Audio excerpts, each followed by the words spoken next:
Rose? Thank you.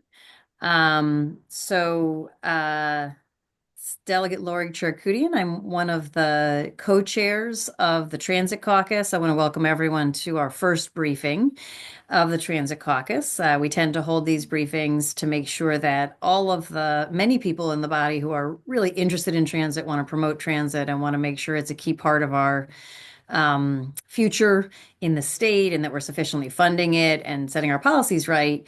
But it tends to be a complicated set of issues and a complicated set of policies. And so part of what the Transit Caucus does is host a series of briefings each year to educate ourselves, our colleagues, each other on different aspects of transit. And so this is the first of three.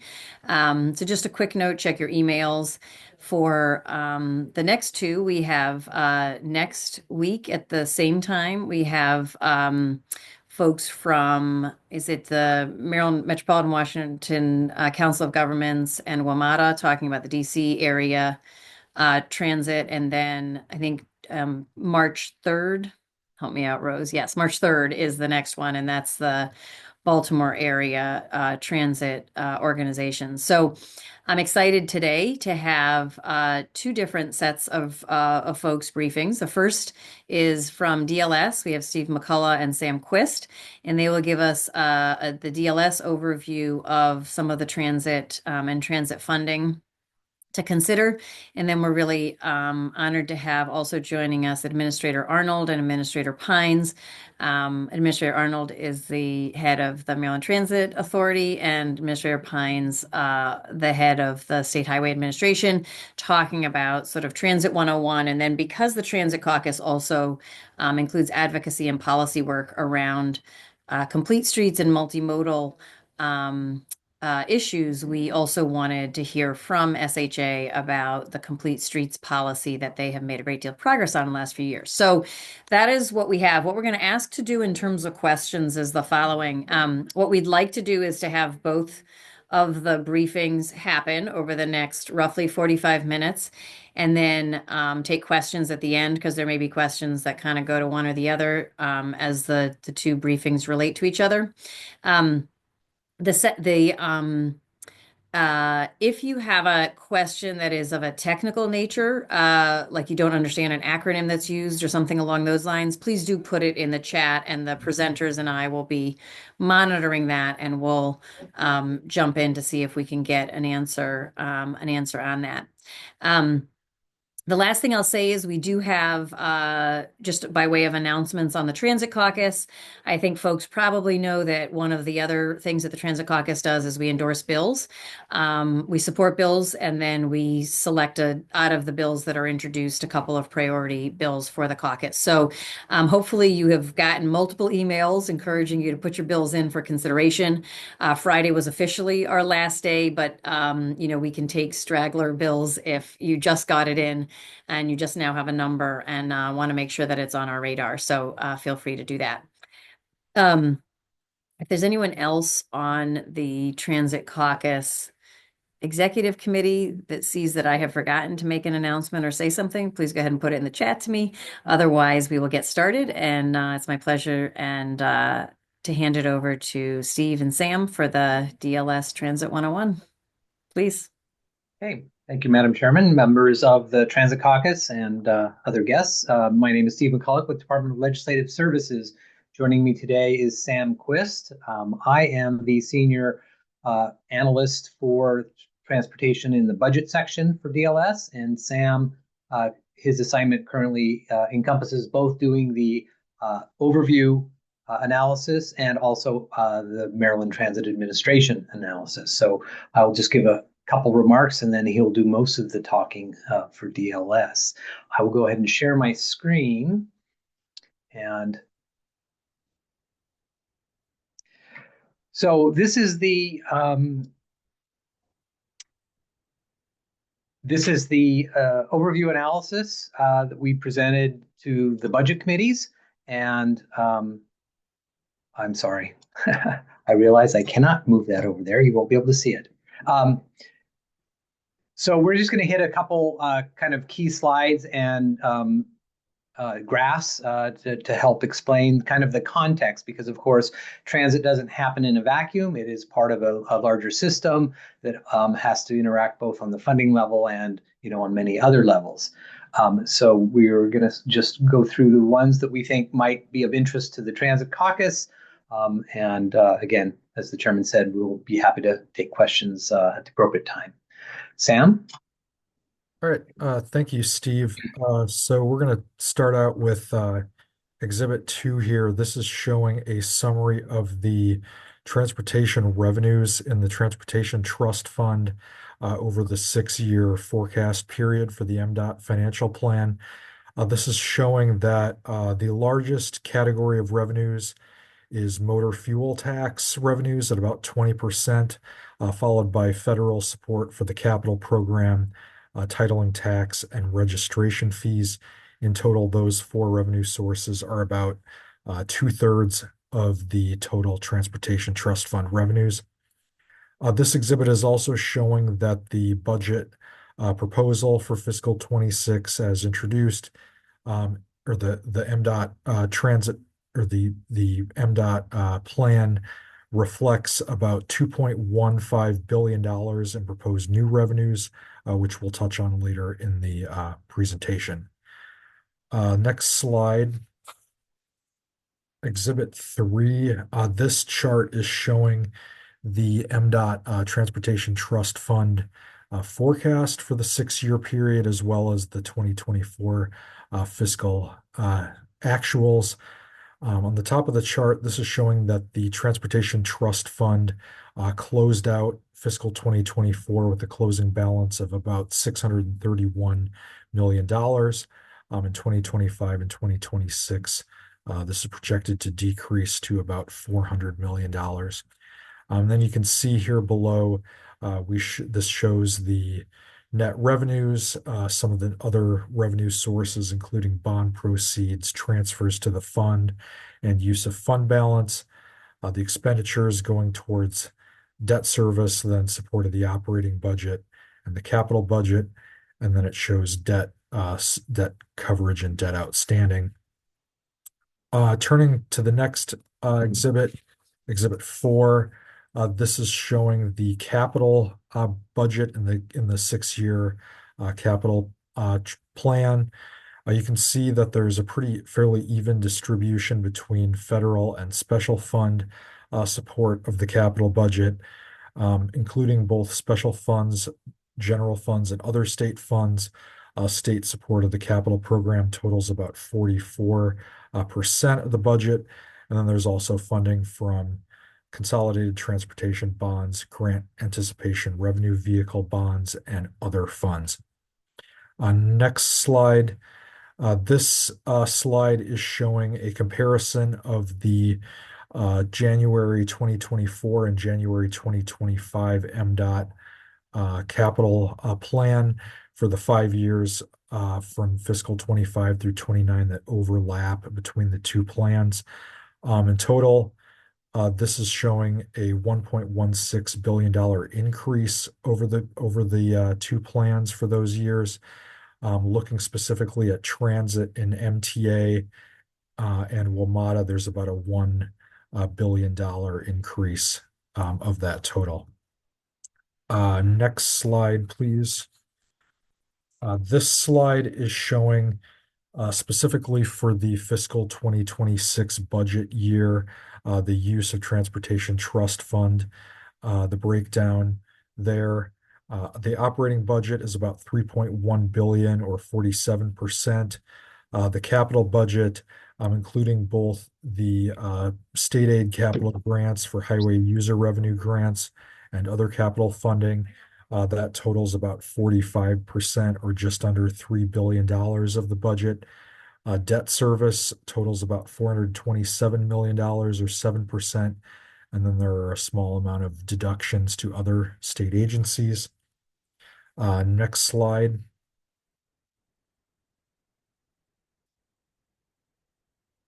The next slide, this is showing the budget year summary for the MDOT operating budget.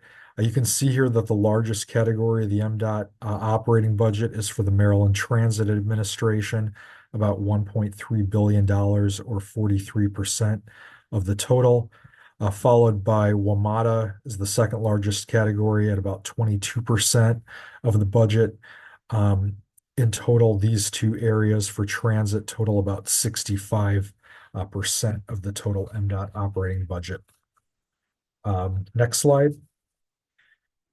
This slide is showing a summary of the personnel within MDOT. In the 2026 budget allowance, there's an increase of 209 total positions. You can see the majority of this change is within the Maryland Transit Administration. There's 171 new positions within MTA. These include 92 new positions, which are the second installment of 200 total new positions over fiscal 2025 and 2026 as part of the governor's initiative for supporting the reliability and the operations of existing transit, as well as there are also a number of new positions for MTA police, which are allowing the recruitment of those to begin in anticipation and preparation of the opening of the Purple Line project. Next slide.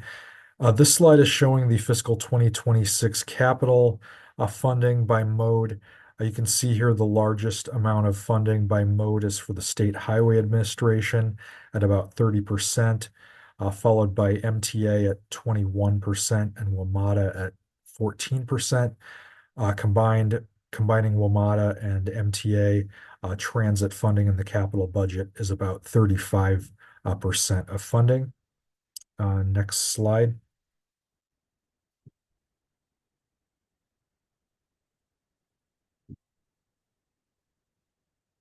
And then this, I'm going to turn it back over to Steve for discussion of the new and proposed transportation revenues. Okay, so Exhibit 16, as Sam mentioned, shows new revenues that were enacted in the 2024 session and the proposed revenues that are being proposed through the Budget Reconciliation and Financing Act in the current session. Between the two sessions, there's almost $4 billion over the 6-year program of new revenues going to the Maryland Department of Transportation. One of the reasons I wanted to show this slide was that $4 billion is baked into both the operating and capital budget assumptions. Such that, anything, especially the 24 sessions done, so those revenues are guaranteed, but to the extent that any of the proposed revenues may get modified or changed, it would affect either the operating and or the capital program for MDOT, which, at this point we wouldn't know how that would kind of roll out, but just wanted to be aware because the new revenues, there's $470 million in the budget year. There's a $50 million one-time revenue phase in, but the ongoing revenues per year is about $420 million. And again, that supports much of the program. The BRFA also has a number of other provisions, and I'm just going to talk about two of them. The first one is directly related to transit. It is seeking a modification of existing statute that allows the issuance of grant anticipation revenue vehicle or GARVI bonds. Currently, statute limits the use of GARVI bonds to a specified list of projects. The proposal coming in from the administration and the BRFA as introduced would add another use, which is the modernization of the light rail system in Baltimore. This brings in a $1.6 billion project to the capital program.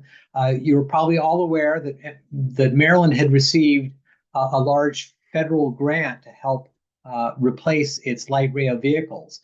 However, just replacing the vehicles is not sufficient to bring that system up to a state of good repair and running it. You need to also do the signal systems, the tracks and the stations. So this $1.6 billion project kind of addresses those other things. And MDOT, through the Consolidated Transportation Program, have noted on this project that $1.6 billion project is kind of conditional on getting the grant anticipation revenue vehicle bond authority to use for that project. Of that $1.6 billion project, there's about $244 million programmed in the current 6-year program. There's another couple hundred billion program beyond the 6-year program, but to finish that program. The second BRFA provision related to transit is a provision that would delay the requirement that MTA purchase only zero-emission vehicles. So this provision would delay by 5 years. In current statute, they were required beginning in fiscal 2027 to only purchase zero-emission vehicles. This provision would push that requirement out to fiscal 2032. So that's basically what we had to present, Madam Chair, and I'll stop sharing my screen unless you have. Thank you very much. Well, we'll move on to Administrator Arnold and Administrator Pines, and I don't see any technical questions in the chat. For folks who've joined us a little bit after the introduction, I had just asked if folks had technical questions along the lines of not knowing an acronym or something that would make it hard to understand the rest of what was said, to put them in the chat, and we'll track those. And then any substantive questions for both DLS and the MDOT agencies we would take after everyone presented. So with that, I think Administrator Arnold, are you going first? Is that right? We can go in whatever order you want, but why don't you go? Yeah, why don't you go ahead? Welcome and thanks for being here. And do you want to share a screen? Do you have a screen to share? Yep, I am working on sharing. Can you see that? The floor is yours. We can see it. Thank you. Okay. All right. Well, thank you so much for having me. I always enjoy chatting with the Transit Caucus each year, and I will get to see Steve and Sam, I think, at MTA's budget hearings, but I do always appreciate their analysis as well. So I prepared a pretty high level presentation on MTA, kind of what we're doing, the impact of the agency. But let me know if there are any questions throughout, and I will dive right in. I always like to remind folks what all MTA does. I know this is the Transit Caucus, and I think most people are pretty familiar with the agency, but we are much larger, I think, than a lot of people realize. We do have 6 modes. So here in the Baltimore region, we offer core bus, light rail, metro, and mobility paratransit service. And then statewide, we offer MARC and commuter bus service.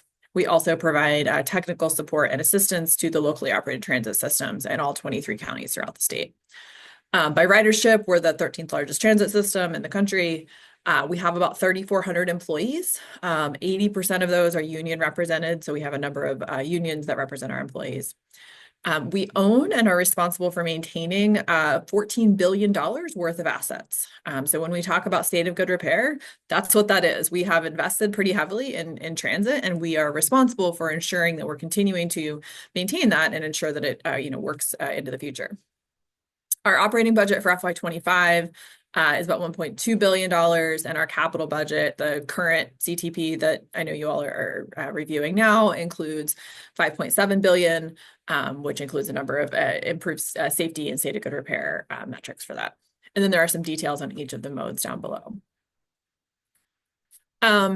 The Greater Washington Partnership did a analysis in coordination with EY recently, looking at the economic benefits of public transit, particularly MTA in particular. Overall, I can go through the numbers here, but public transit is a net positive in investment for Maryland. We are able to, we generate more in total economic output than we actually spend each year. We support about 10,000 jobs statewide on an annual basis. You can see, 79% of our budget is spent within Maryland. So the money that we're spending does go back into the Maryland economy in terms of generating the Maryland economy. This map shows some of the employment that we generate statewide. So again, I think a lot of people think, MTA is Baltimore, and we do have a large presence here. You can see in total, employment impacts. But you go to the, southern region, I assume, 78 employees there. Western Maryland, economic impacts of 100 employees. You can look at every region throughout the state, and there are businesses that are supported by MTA and because MTA exists. So we do like to remind folks that yes, the transit piece and getting people to and from their jobs is important, but we also generate jobs just making sure that we have, brake pads and rail cars and all the other things that we need. A few other benefits of public transit. We like to compare ourselves to the single occupancy vehicle, and transit wins out over cars pretty much every time. In terms of capacity, passengers per hour, buses and trains, you can get so many more people on them. Emissions as well. The CO2 equivalent. You look at what MTA puts out compared to single occupancy vehicles, and then also safety. Serious injuries are much less on public transit than they are in single occupancy vehicles. In terms of, again, that kind of access and moving Maryland, we have regional access to nearly 800,000 jobs, more than 200 employment centers, schools and universities, 180 grocery stores, and 25 hospitals. When we look at who's riding our system, a lot of folks really do rely on the system. If we don't exist, they don't go where they need to go. They don't get to life's opportunities. So 80% of our core service riders are low income, 80% don't have access to, or 85% don't have access to a vehicle. And all of our modes do have majority minority ridership. We also provide really crucial statewide access, so vital connections to the Northeast Corridor, the local rapid transit systems, we make connections there. We always talk about once the Purple Line opens, right? You'll be able to jump on a Purple Line train and then hit to Amtrak and get to anywhere you want to go really across the country. So most recently, we've seen a lot of momentum across the agency. Our ridership continues to recover from COVID-19. It was up about 15% last year. We did provide over 68 million rides in 2024. And all of our modes saw post-pandemic highs. We've really been focused on hiring time in the past year. We've talked quite a bit about the operator shortage, the nationwide operator shortage that impacted MTA. And so we have made some changes here to try and get more people in quickly and get them trained more quickly. So overall, as an agency, we reduced our hiring time by 40%. So that's basically the time from when someone applies to when they would start. Still needs to be reduced. We still have goals to get that down, but it is significantly lower than it has been. For the second consecutive year, we hired more than 400 new operators. So we are continuing to bring operators in. Our operator vacancy rate at the moment is 1%. I think our bus vacancy rate, I want to say last time it was like 9. Like we are basically fully staffed in terms of bus operators.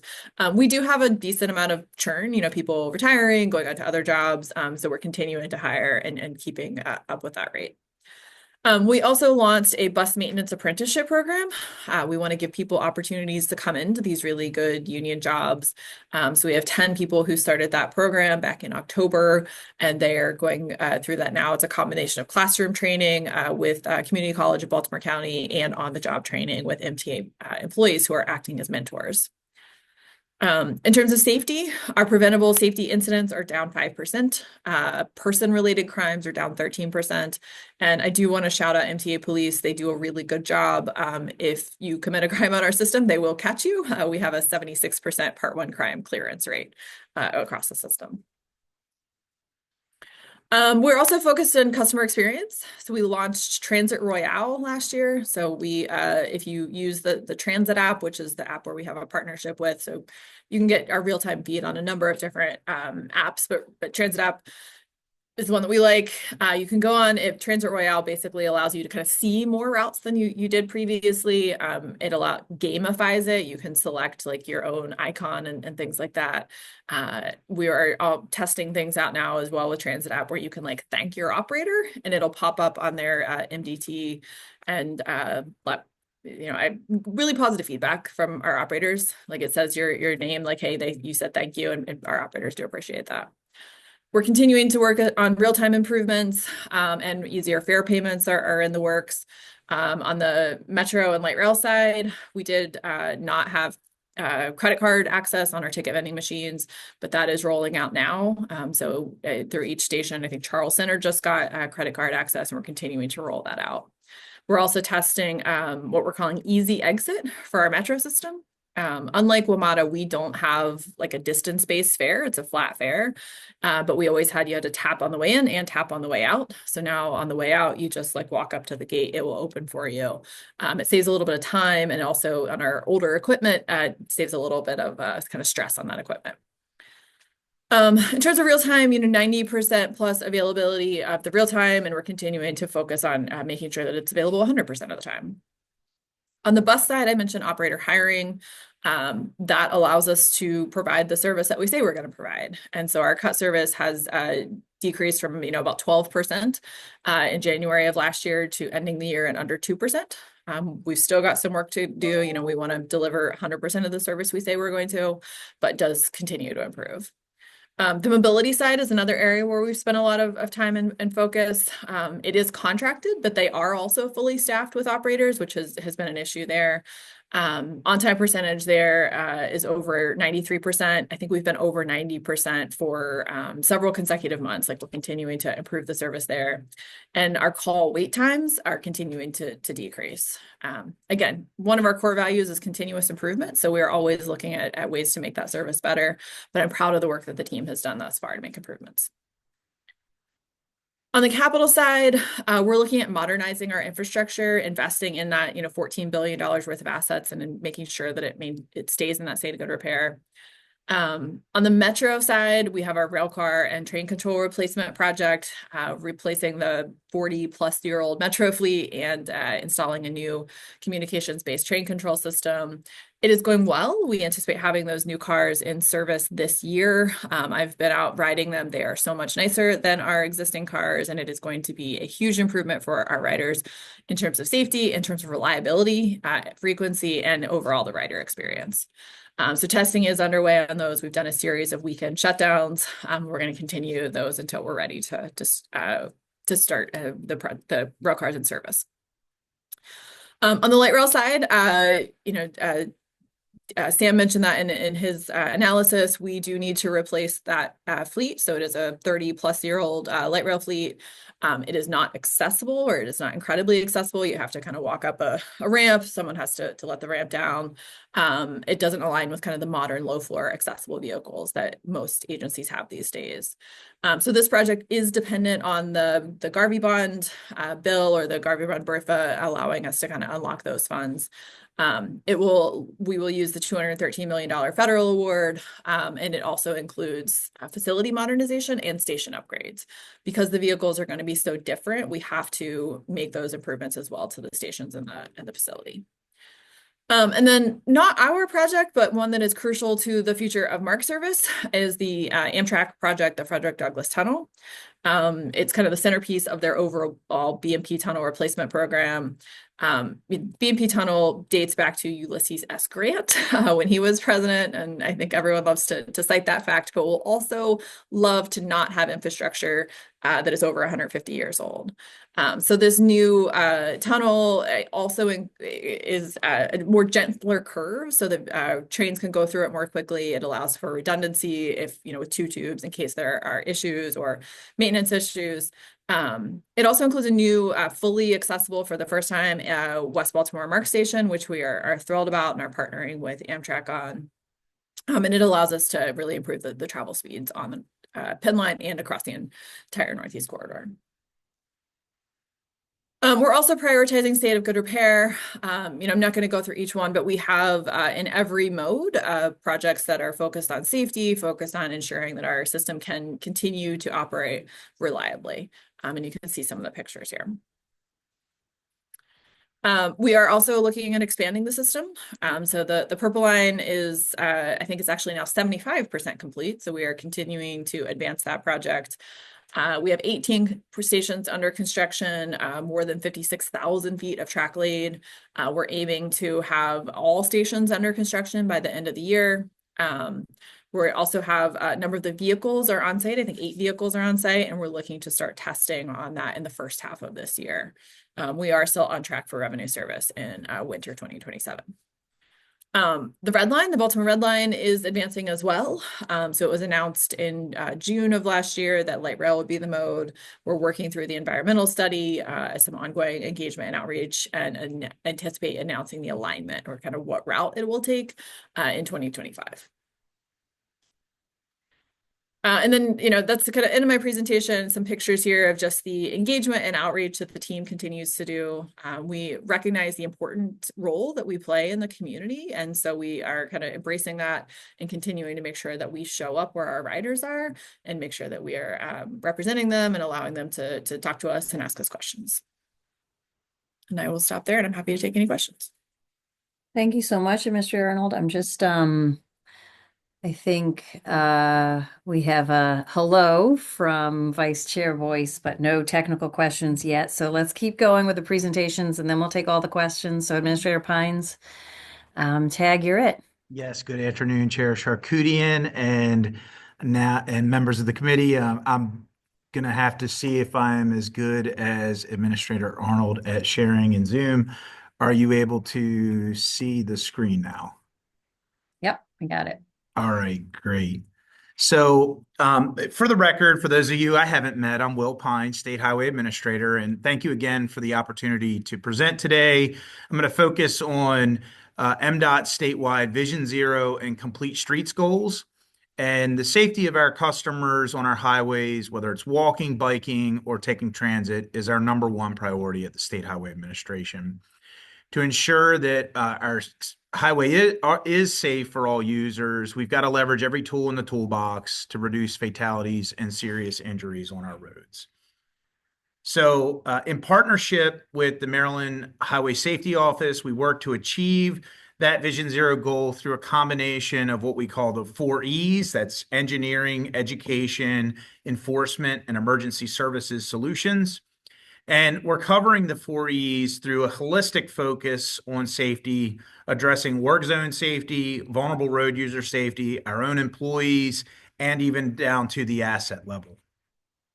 So, we're reimagining our highway system and doing it with new planning, design, and construction strategies that meet the needs of Maryland's diverse communities.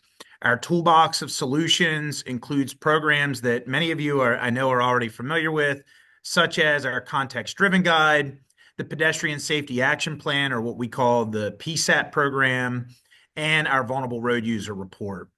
These tools are very critical because they're just ultimately today far too many tragedies of vulnerable road users on our highways. Statewide in 2023, 621 people on Maryland roadways tragically lost their lives, and of that, 181 of those were pedestrians and bicyclists. Preliminary numbers for 2024 tell a similar tragic story, where 573 people died on our roadways. 175 of them, that's 30%, were pedestrians and bicyclists. So we see this disproportionate effect on vulnerable road users. As I said, many of you are probably familiar with Context Driven, but it's a resource for our engineering teams to focus on land use and a context-centric approach. And this allows us to better plan and design for a safer multimodal transportation system that will be more representative of the needs of the communities that we serve. So, for example, whether someone's urban center like Bethesda or a rural area such as Vienna on the Eastern Shore, we recognize that each of these communities have unique set of safety challenges that we must address, and that the solutions differ based on the context. Our Pedestrian Safety Action Plan, or PSAP, was released in the spring of 2023, and it prioritizes the state's most critical need corridors. And that's really based on a data-driven approach that is informed by our context-driven guide, the roadway conditions, crash data, fatality data. Improvements along these segments are focused on pedestrian and bicyclist safety using proven safety countermeasures that will effectively reduce roadway fatalities and serious injuries to vulnerable road users. And I'll come back a little bit more in the presentation on PSAP when I get into the specifics of how we're putting that plan into action with the projects that are going to be addressed on these most dangerous corridors. In addition to PSAP, we also have our Vulnerable Road User Safety Assessment, or VRU, which was completed in November of 2023. This assessment expands upon PSAP, considering multiple years of additional crash data, consultation with our local partners, and public input. And through that, it helped to identify additional segments of state roadways across Maryland with significant safety challenges for pedestrians and bicyclists. Under the 6-year period covered for that VRU report, nearly 20% of all vulnerable road user deaths occurred on a corridor segment that was under the purview of that report. However, these corridors make up only 3% of SHA's total road miles, demonstrating that they are disproportionately dangerous corridors for vulnerable road users. So again, 20% of the deaths occur on 3% of our roads. That's where the basis of this report.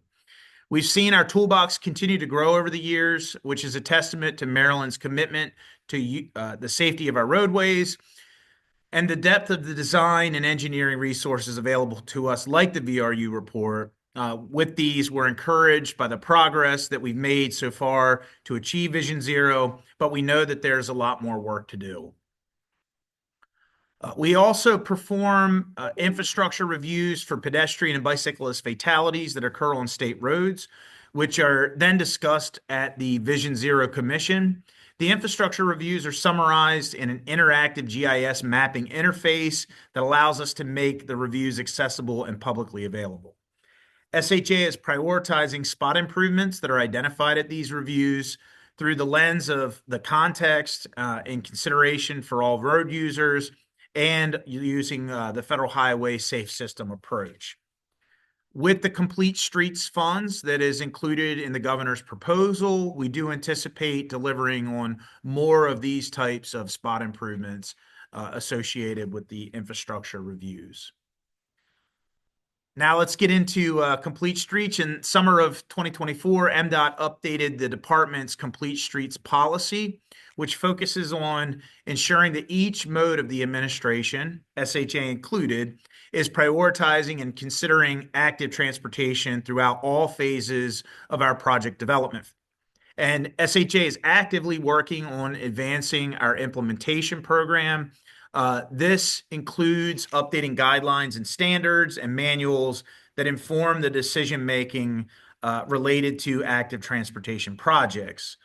For example, we know that we've got to update the Maryland Manual on Uniform Traffic Control Devices, or the MUTCD, our accessibility and bike policy design guidelines, SHA's lighting policy, and also our pedestrian safety treatment best practices guidelines. So that's just to name a few of the documents that are out there today that our designers are using that will all be refreshed as part of our Complete Streets updates.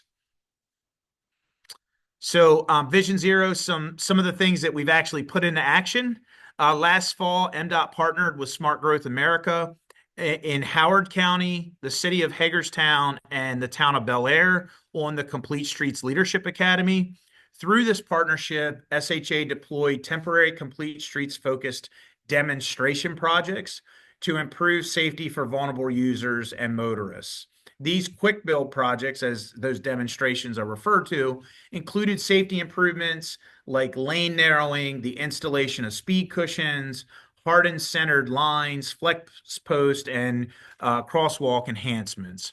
The demonstration projects process allows us to test innovative materials and installations in areas where motorists may take some adjustment to the vulnerable road user safety features. The quick build trial allows for a test period to work out any kinks for the benefit of all road users. Getting back a little bit more into the nuts and bolts of our PSAP program, again, these corridors are critically dangerous and really the most dangerous in the state. All of these corridors have fatal crash rates significantly higher than the statewide average. And for example, Maryland 150 and 650, two separate counties there, but major PSAP corridors, experience 8 to 9 times more vulnerable road user fatalities per mile than the statewide average. So SHA continues to advance projects identified in our PSAP program to address critical safety need road segments on corridors across Maryland. Improvements along these corridors are data-driven, safety-focused with the goal of enhancing vulnerable road user safety. And many of you probably know last fall we began our public involvement and the project development activities on the projects for Maryland 650 in Prince George's and Montgomery County, Maryland 2 in Anne Arundel County, Maryland 410 in Prince George's County, US 1 in Howard County, and Maryland 150 in Baltimore County. We also have had public engagement on the round 2 locations that you see on your screen, and we're going to continue to push these projects even further with the funding in the governor's budget proposal in the CTP. On that point, the MDOT FY 25 through 30 CTP program reflects the department's commitment to Maryland's multimodal transportation system. In the program, you will see $38 million program for complete streets and restoration funding for critical safety and infrastructure projects like the Maryland 97 Montgomery Hills project, which will enhance safety and pedestrian connectivity and accessibility while balancing vehicular safety and mobility along the corridor. The US 15 and I-81 Phase 2 projects, both of which see higher rates of vehicular crashes along the heavily traveled freight corridors that are critical to Maryland's economic growth, and the addition of funding for preliminary engineering for US 1 Phase 2 and 3 to extend the multimodal focused improvements that we recently are proud to have the ribbon cutting on down in College Park for the Phase 1 improvements. SHA also has several programs with significant funding attached that will help enhance our efforts on Vision Zero over the 6-year period, including $21.7 million for safety and spot improvements, almost $4.9 million for bicycle retrofit projects, $10 million for capital sidewalk projects, and $3 million for ADA projects. So I did talk about how at the beginning we've got a holistic approach. Another key focus of SHA in supporting Vision Zero is our focus on road worker protections, including our employees. SHA participated in and is now implementing the recommendations from the governor's Work Zone Safety Group, which was chaired by the Lieutenant Governor. One of our most critical recommendations was the implementation of improvements to work zone speed monitoring, and SHA has successfully implemented the software and physical changes to implement the new fine structure in the Road Worker Protection Act. We've been revising how we perform our work and the equipment that we purchase, like you'll see on the screen, the litter pickers and what's referred to as a remote tracks mower that will help keep our team members out of traffic while picking up litter and mowing. Tying back to the 4Es, we're also focused on education in work zones, both in terms of making sure our employee and contractor workforce is well trained. And we know that more is needed to educate the public on items like the move over law. That's why we've been partnering with local law enforcement agencies to perform high visibility enforcement events alongside of our maintenance operations. During one recent event paired with our maintenance crews, police made 48 traffic stops, issuing 15 tickets and 45 warnings in less than 3 hours. And again, that's associated with the move over law. We're trying new innovative concepts like our drone study for work zone speed management, and we'll continue to use routine events like our Unity Ride and targeted social media campaigns to bolster awareness and education on the importance of work zone safety.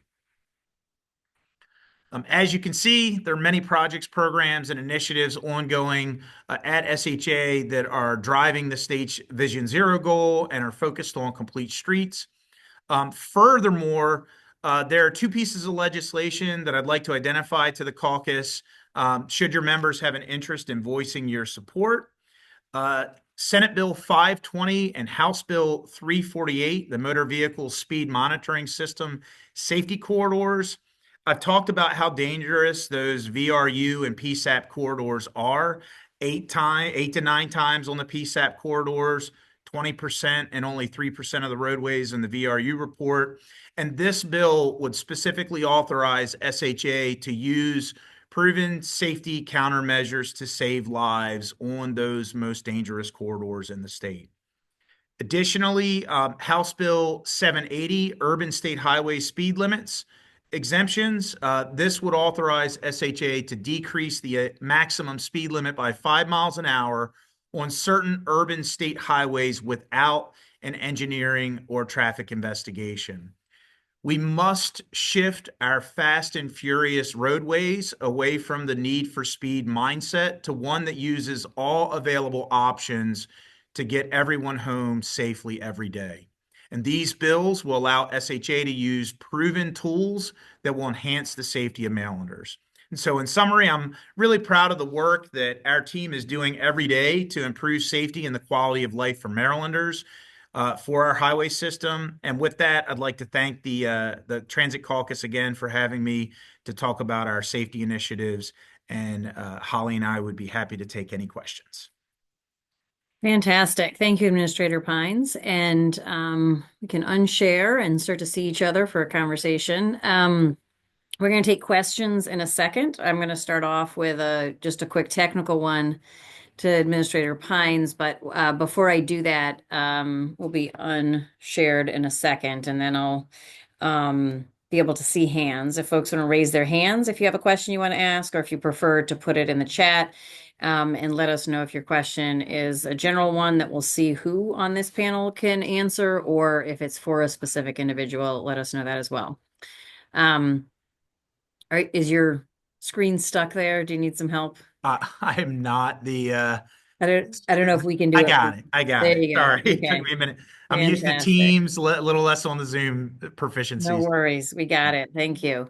My first question, just on a technical side, Administrator Pines, you rattled off a couple of bill numbers that I didn't get, but are those department bills? One is the House Bill 780, Urban State Highways, is a department bill. Senate Bill 520 and House Bill 348 is not a departmental bill, but SHA is in support of the bill. Okay, great. Well, we'll take a look at those. We've got, I don't know all of our the bills that we've signed up to support, and I don't think so we'll take a look at those and make sure they're in the mix of the stuff that we're considering for Transit Caucus support and endorsement. So thanks for flagging those for us. Thank you. Rose, I'm assuming you got that down. So, okay, we're good. Excellent. Does anyone have questions for members of the panel if they wanted to ask? Okay, well then I will go ahead and ask. Oh, I saw someone, Delegate Tomlin said, I see you unmuting. Were you about to ask a question? Yeah, I have Go questions. ahead. I know there's a lot of talk or a lot of discussion about making it easier for folks to ride bikes to different areas. One of the things that I've always thought has been maybe underutilized um, out in maybe more suburban areas or smaller urban areas is the use of the scooters. Obviously down in places like Baltimore City and even places like, Annapolis, which is a smaller urban setting. I have found them to be really good to use. And I've tried to push this, in our little small city out in Carroll County as an option. I feel like it's a efficient, low cost way to kind of make transit easier. That doesn't involve obviously, a lot of infrastructure. And obviously it's been up to private contractors, and you've seen a lot of larger cities kind of put guardrails around it, restrict who can use it. I guess my question is, has there been any talks, I guess, at the state on trying to, I guess, help counties, municipalities with setting something up like that, or has the state just kind of been staying out of that and just allowing counties and municipalities, if they desire to look at the use of scooters, just leaving it up to them. Thank you for that question. I wonder if we want to hear from MDOT agencies first about if MDOT has any plans for that. And I don't know if the DLS folks have the ability to answer if we've had any legislation, or if you know primarily budget, but if we've had legislation to that effect that you're aware of. So we'll go with MDOT first, and then we'll see if we've got any legislation pending, and then maybe we'll get back to folks if we don't have an answer here today. Holly, you want me to take a crack at that and you can fill in any blanks, or you want Yep. to go first? No, you go ahead. Okay, so the short answer is we're working on updating as part of the Complete Streets policy. The department, Candice at the Secretary's office, is actively working on a policy that will help with micro mobility, microtransit options, things like scooters. And as part of our larger trail plan for Maryland, there's a lot of policies that are going to be updated, and scooters are going to be in the mix on that. We've gotten kind of it's a mixed bag. I've gotten some feedback in, for example, the Queen Anne's County area. They've got some trail system there, and there's frustrations about scooter usage and just speed differentials, those being on sidewalks. So those kind of policy questions are going to be resolved in there. As far as any funding for kind of promoting scooters, I'm not aware of that at this time. I don't know if Matt or Holly are aware of anything, but I'm not aware of any dedicated funding for that. Thank you. Administrator Arnold, did you want to add anything? The only thing I'll add is, as counties and jurisdictions do want to do this. MTA has experience in partnering with Baltimore City for mobility corrals around some of our stations, and some of their requirements do require, making sure that there are access and there is a certain number at each of our stations. It's a delicate dance to ensure that we have the scooters and the bikes at the stations, but they're not blocking entrances. And so we are continuing to work with them on that. So as counties want to do this, our Office of Local Transit Support would be able to kind of help with the technical assistance for understanding how we've been able to be successful here. Thank you. Sam or Steve, do you know about any pending legislation, or have you seen any that you wanted to?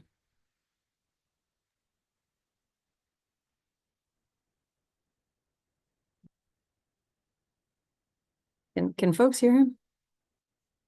Somehow we can't hear you, even though you did unmute yourself. Okay, well, no, sorry, still can't hear you.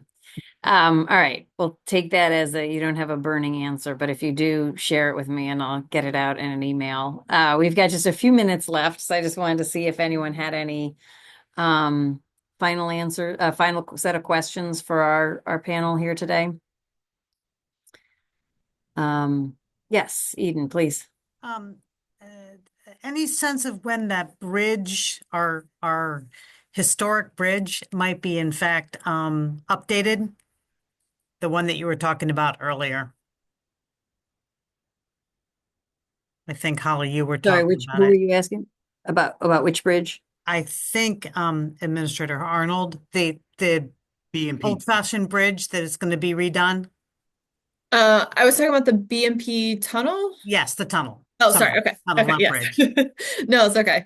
So I think Amtrak's current schedule has it done in like 2034-ish timeframe. So it is quite a ways out. It is a really complex project with a lot of moving parts. They're trying to do this. The Northeast corridor is going to be impacted. Like, I don't want to claim that it's not, but they're trying to minimize impact, I guess, as much as possible throughout the process while they're also constructing the new tunnel and all the other projects leading up to it.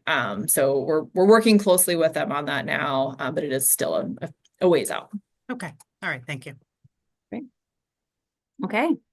Any final questions? Well, I just want to thank again the team that came to present today. We'll make sure that this gets out to the entire Transit Caucus so folks can watch it on their own time. So I appreciate willingness to be recorded. And I'll just remind folks to keep an eye out for the upcoming briefings next week and then again March 3rd. And I hope everyone has a great rest of your day.